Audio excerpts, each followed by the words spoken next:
Welcome, everyone, to the NoDQ.com live recap of Monday Night Raw for August 25th, 2025. Raw airing live in Birmingham, England. And viewers in the United States were able to watch it on Netflix, 3 p.m. Eastern, which I'm a big fan of. I'm always enjoying these shows that air earlier in the day, and I'm glad the fans in Europe get a chance to watch the show at a normal time. It's nice. It's a nice change of pace. Let's get to the Raw recap, the final episode of Raw before the Clash in Paris premium live event, which is the final WWE PLE on Peacock before the main roster shows go over to ESPN. We opened up the show with the OTC1, the Tribal Chief, Roman Reigns. Crowd was absolutely loving Roman. They were even singing, "If you love Roman, stand up." They were singing that song. They were singing Roman Reigns. They were chanting OTC. Roman Reigns is a superstar, one of the biggest in WWE history. We had Roman talking about how he's not the same guy he was because he lost everything. The Vision took everything away from him. Crowd was chanting "F you, Rollins," and Roman said that Cody was right when Cody said Roman would eventually lose everything. And the crowd booed the mention of Cody Rhodes, and Roman was a little surprised by that reaction. He even said, "Interesting." He said that his time will come, and now he's going to turn his attention to Bronson Reed. We had an interruption, of course we did, from Paul Heyman and Bronson Reed, who had the shoes of Roman Reigns.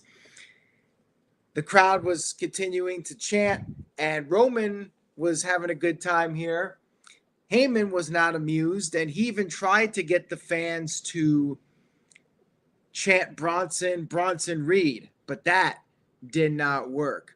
And he said that he loves Roman, but Roman needs some tough love. And Reed said that the difference between Roman's tribe and his tribe was that his tribe wasn't civilized. Roman's tattoos, they're paid for. Reed said he earned his tattoos, and the crowd was chanting "Shut the F up" at Reed. It was getting censored, of course. And Reed said he is the Samoan that Roman Reigns' father and uncle warned him about. Reigns said that if Reed is in fact Samoan, then Reed's ass belongs to him. Reigns gave him a chance to return his shoes, apologize to the people. Crowd was chanting "Give his shoes back," and Reed instead put the shoes around Paul Heyman. So Reigns was like, "Well, guess I'm coming to you." Reigns ran after Reed. They brawled, and we got our pull-apart brawl. WWE relies on this way too much, but the crowd loved it. They were chanting, "Let them fight, let them fight." It's like the Tower of Doom spot always gets a pop. And yeah, they kept breaking free, all the usual stuff. And that was the opening segment. Other than the pull-apart brawl, I thought it was a solid segment. I enjoyed the crowd interactions. I'm just tired of pull-apart brawls. I think they're way overdone.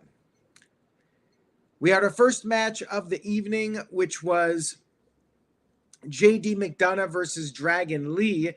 And backstage before the match, Dominic was with El Grande Americano, and Dom assured Judgment Day that he has things under control. This was a pretty good match, although I have to say, I heard JD McDonough's music, and it is awful. Another tone-deaf Rebel song. Very bad. Good match here, though. JD can go. No questioning that.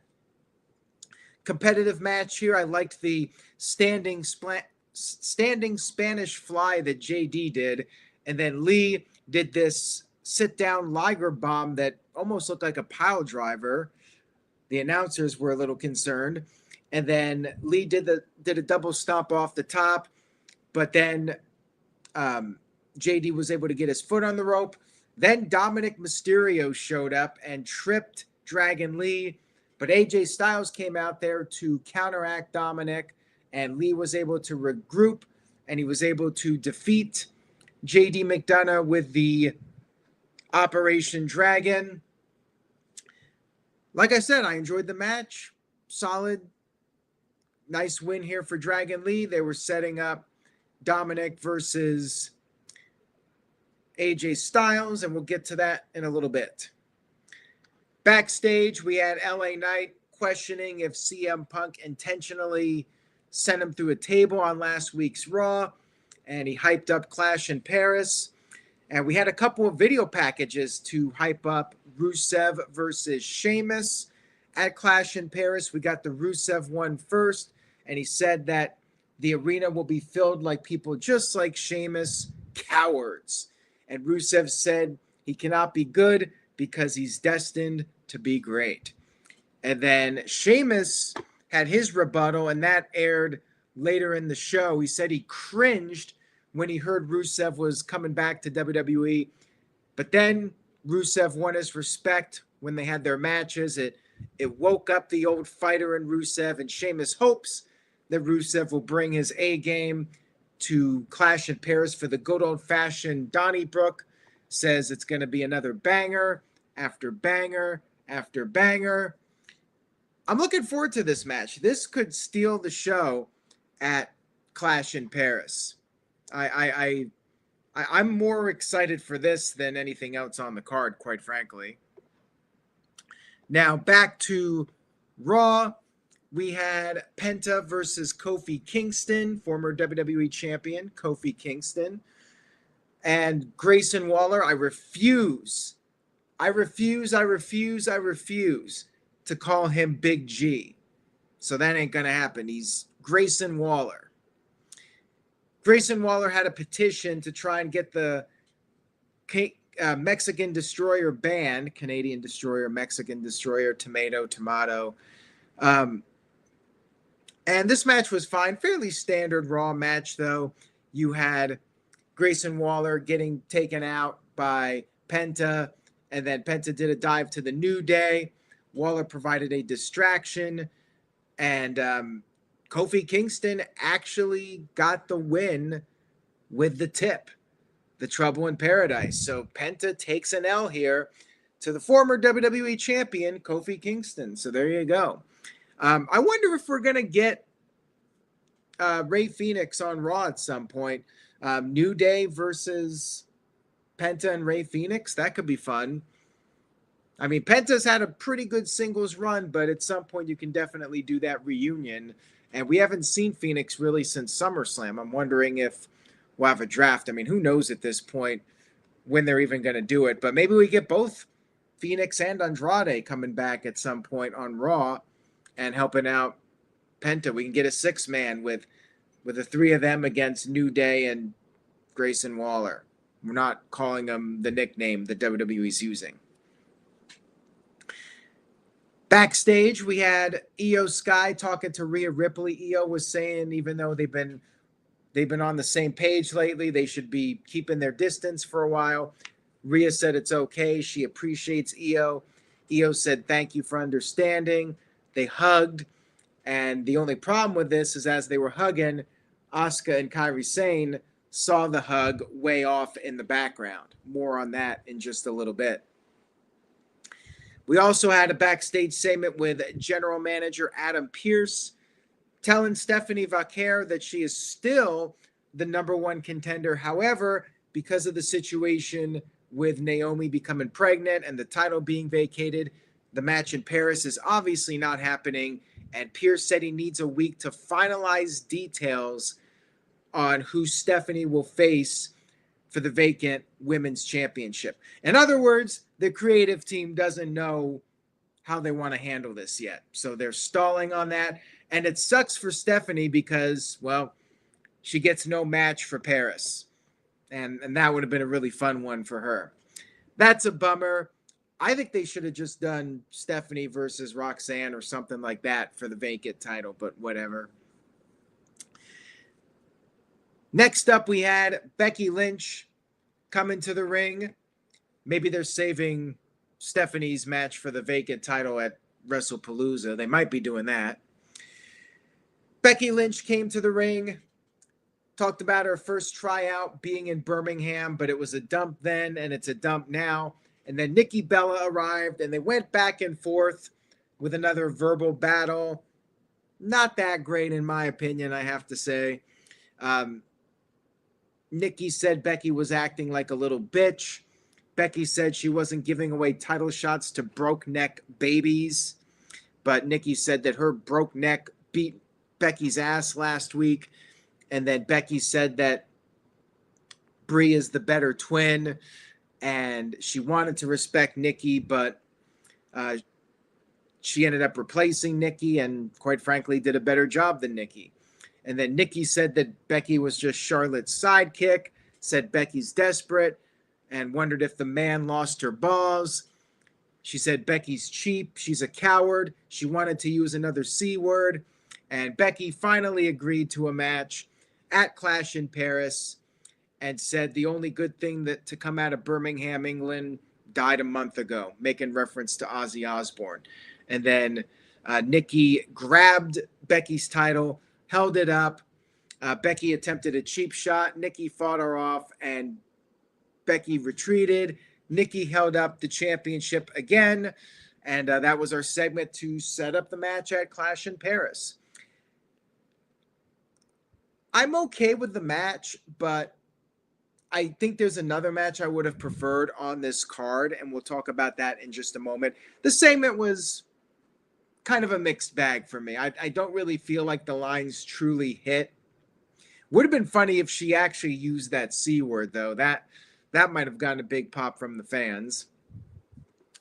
We had a backstage promo from CM Punk, and he tried to get everybody together. He denied putting Knight through the table on purpose, but said he didn't feel bad that it happened, and he mocked LA Knight's taunt. We then had Rhea Ripley versus Roxanne Perez, and it was a pretty good back and forth match here with the two of them. You had the usual outside interference with Raquel providing a distraction. Roxanne did a suicide dive and then targeted the leg of Rhea Ripley, and Raquel also saved Roxanne from a razor's edge. Rhea, though, made a comeback with the bad leg. She avoided the pop rocks and she took out Raquel. She delivered a headbutt to Roxanne and then pinned her with the Riptide. And yes, the crowd was doing the "We Will Rock You" chant for Rhea Ripley. And I wonder if the American fans will steal that one next. We had a post-match attack, 2-on-1. Io Sky ended up coming out there to make the save. And as you might expect, Asuka was not too happy with this. Her and Kairi Sane confronted Io backstage.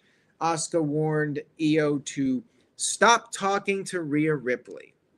Clearly, we're getting the heel turn at some point. It's already going in that direction.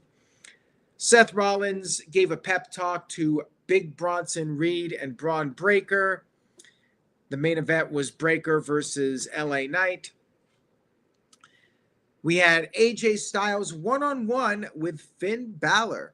Pretty good match here, although relatively short. Back and forth, Balor avoided the phenomenal forearm and the Styles clash. Connected with the sling blade, but then Styles avoided the coup de grace and picked up the win clean with the Styles clash. No outside interference, just a clean win for AJ Styles, setting him up for a rematch. And backstage, Dominic was upset, telling Pierce something needed to be done about AJ, and Pierce agreed. But Pierce said that it will end next week. It will be AJ Styles challenging Dominic for the Intercontinental Championship. It's a bummer they're not doing this on the PLE. at least next week's Raw is in Paris. So they're going to do the match in Paris. That's a positive. I think they should have swapped, though. I think Nikki and Becky should have been on Raw and do the AJ Dominic match on the PLE. Just my opinion. But, they got to have all the women's matches. You got to fill the quota. So, they got the Roxanne, or not the Roxanne, the Stephanie Valkyrie match pulled. So, yeah, I think they're just doing it to make sure they got some women's matches on the show. I think that's the reason. But, yeah, AJ and Dominic would be a better match for the PLE, in my opinion. And I'm thinking we get a new IC champion next week. One more run for AJ, and Dominic goes on to win the AAA title. That's my bold prediction at this point. We had a segment with Jey Uso and Roman Reigns, and Roman Reigns was hyping Jey up, telling him to smash everybody at Clash in Paris. And then we had another video from Bayley. She's got the split personalities, the voices. She's got the hugger and her heel persona with the ding dong hello. Those two, the role model and the hugger, are clashing. It's like if you remember the cartoons with the angel on one shoulder and the devil on the other, kind of like where Bayley is at this point. At backstage, Lyra Valkyria, a little bit concerned about Bayley, asking Adam Pearce if he had any news on Bayley, and Pearce didn't really know anything. Then we had a backstage segment where Reigns got a piece of Bronson Reed, and Braun Breaker for that matter. Breaker was trying to recover, and LA Knight jumped Breaker in the backstage area, and they brawled all the way to the ring, and we had our main event, Braun Breaker versus LA Knight. And Knight was able to build up some momentum, but then he got sent into the steel steps. Then Heyman started yelling instructions at Breaker. Breaker was trash talking, saying that he was going up against half of 100 and mocking the yeah chant. But then he went for a spear. Knight was able to counter that. Knight came off the top with the elbow.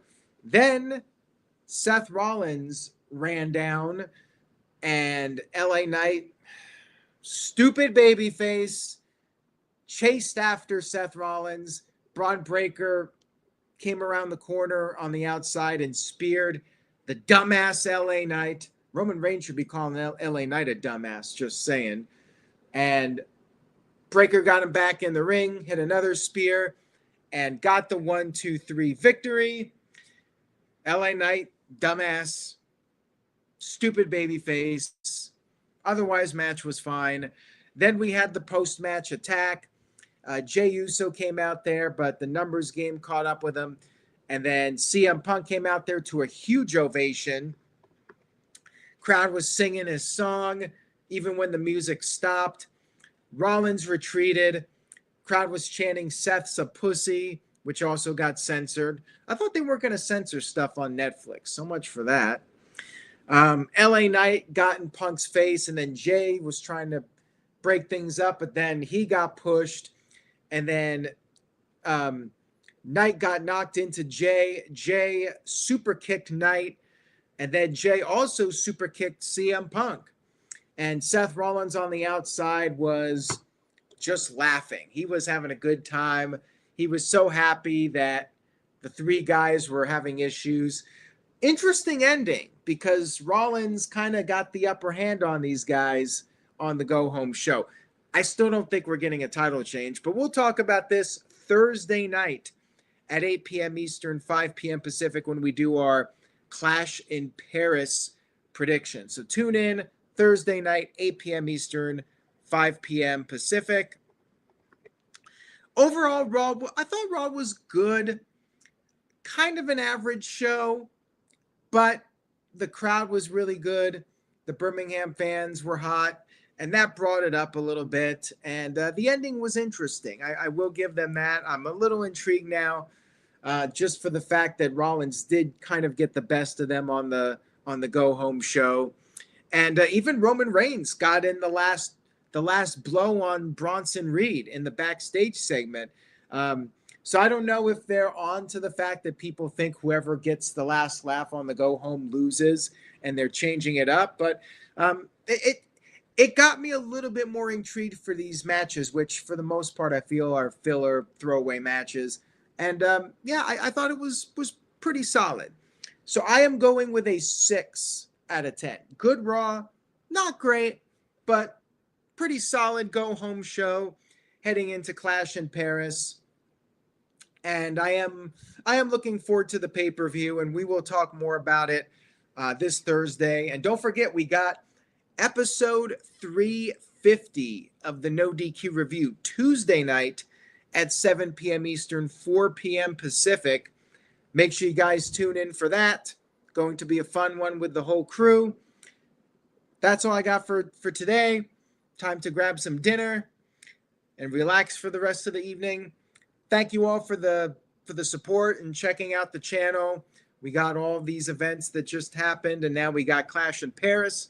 No rest, no days off. We keep on going. It's every day is another day to recap, analyze, discuss wrestling, and that's just how things roll here on NoDQ.com. Take care, everybody. Enjoy your week. Say yes to No DQ. Wait a minute. We got a super chat here, so let me get to that from Building Nexus. A little bit of overtime here. Building Nexus sent in a $5 super chat. I appreciate that. Says, how big a rub is Bronson Reed getting regardless of if he wins? It is high profile for him. I agree with what Jerry said. Any match against Roman is high profile. Spoiler alert, I don't think he's winning, even though Roman took him out at the end of the show. But he should have a good showing.